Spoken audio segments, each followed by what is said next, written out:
Olá pessoal, tudo bem com vocês? Aqui é o professor Roberto Barbosa com mais um vídeo do nono ano. Vamos lá, nono ano? Vamos lá, vamos falar sobre ginástica e a estrutura corporal? Então, a estrutura corporal é uma medida composta da massa óssea e muscular que vai desempenhar determinados papéis em relação às atividades que são propostas. Então, cada corpo, cada estrutura músculo-esquelética irá fazer determinada função em relação ao que o seu corpo suporta, em relação ao que o seu corpo está apto a fazer.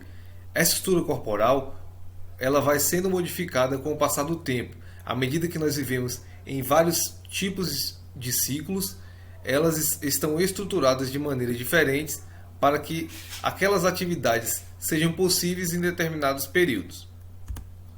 Então, existem várias transformações que ocorrem no nosso corpo e esses ciclos, esses períodos de tempo, vão demandar ações musculares e ósseas diferentes. Como, por exemplo, na infância, nossa estrutura corporal possui muito mais flexibilidade, menos tonicidade na musculatura esquelética, pois nós não treinamos em relação a isso.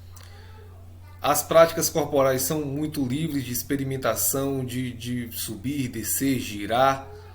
Aí, com o passar do tempo, chega-se à puberdade, que é a fase em que as crianças passam da infância para a adolescência e há diversas modificações corporais, seja na fala, no crescimento de partes do corpo, tanto dos meninos como das meninas, e eles têm que se adequar e se adaptar a essa nova realidade que eles têm em relação aos seus corpos.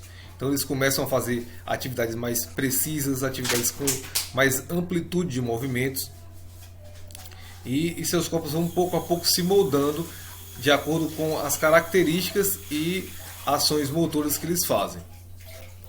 Depois, já na fase adulta, essas atividades elas já têm uma característica com certa modificação, pois elas podem já tem a estrutura muscular esquelética toda madura, em que pode-se trabalhar exercício de força, exercício de resistência, de velocidade, com precisão e desempenho nas ações. Então os corpos eles a depender dos seus moldes, se são corpos mais largos, mais finos, mais musculosos, com maior intensidade de pouso, eles vão se adaptando e adequando a essas realidades de atividades. E como é que isso ocorre? Esses corpos que já estão maduros, eles passaram por diversas transições, mas preservaram suas características. Essas características corporais, em relação aos padrões que existem, nós dizemos que são os biotipos corporais, que são estruturas padronizadas, digamos assim, em que as pessoas têm. Então nós temos corpos tidos como ectomorfo, como mesomorfo e endomorfo, se formos sintetizar em apenas três exemplos. Então os ectomorfos são corpos em que a estrutura corporal é mais longínqua, são pessoas mais magras, os ombros são estreitos, os músculos eles são menores em relação à sua característica de hipertrofia, mas são mais longos. Esses músculos, eles mesmo fazendo vários exercícios, a estimulação deles não consegue ter tanta hipertrofia como o mesomorfo, por exemplo. As mulheres elas têm o quadril mais estreito, os seios e os seios também menores, e eles têm a facilidade de queimar muitas calorias de forma mais rápido e ter pouca gordura corporal em seus corpos. Já o mesomorfo tem uma característica diferente. Então, se formos parar a analisar em relação às geometrias, o mesomorfo seria um triângulo invertido, o ectomorfo seria um retângulo bem comprido. Então já o mesomorfo ele já tem características aptas à hipertrofia. Então eles têm os corpos magros, mas ao mesmo tempo musculosos. Os ombros deles são mais largos, as cinturas mais finas. Eles conseguem ter pouca gordura abdominal. As cinturas são mais finas e tem um metabolismo rápido, não tão acelerado quanto o ectomorfo, mas rápido, que pode proporcionar um maior ganho de massa muscular. Já os endomorfos, em relação à geometria que nós falamos, de forma mais oval o corpo.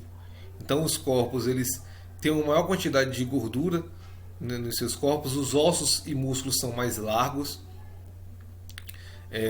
a região abdominal ela acaba sendo mais proeminente e eles têm uma quantidade de gordura tanto em várias partes do corpo, com maiores percentuais e maior dificuldade de perder essas gorduras.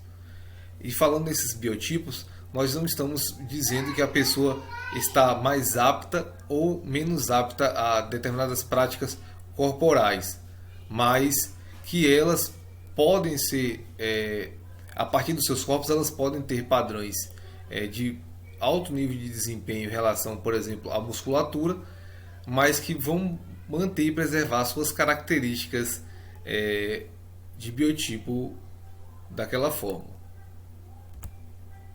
E os treinamentos também eles vão fazendo com que a pessoa possa ir transitando. Por exemplo, o mesomorfo, a depender de se ele está apto em alguma atividade física ou se ele está de maneira sedentária, ele pode ir transitando em relação a essas duas outras características de biotipo. Em relação às substâncias e à modificação corporal, então nós falamos das modificações corporais que aconteciam em relação aos ciclos, as características em relação ao seu biotipo e agora as modificações corporais que podem ocorrer no corpo em relação à ingestão e uso de substâncias.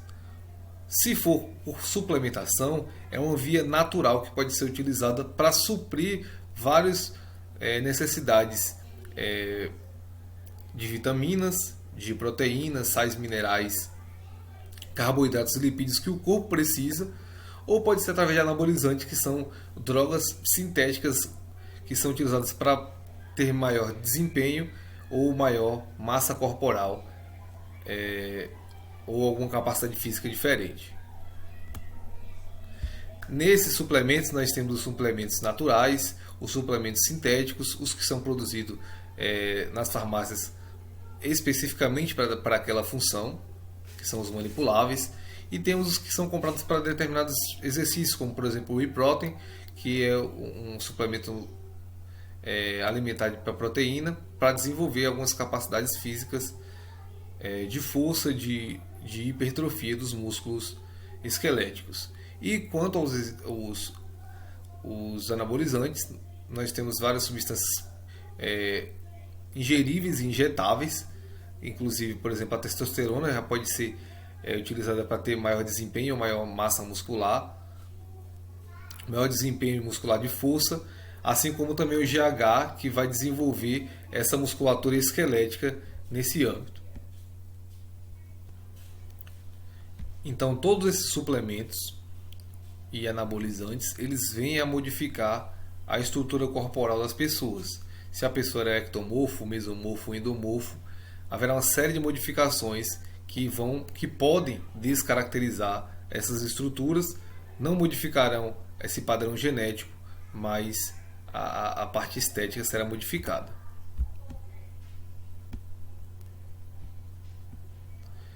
E há vários riscos dessas modificações corporais. Então, aquelas que não seguem os ciclos naturais, elas podem ter vários riscos. Por exemplo, uma pessoa que treina bastante, que sofre de um transtorno de vigorexia, que é a pessoa que se enxerga inferior àquilo que o treinamento está lhe proporcionando.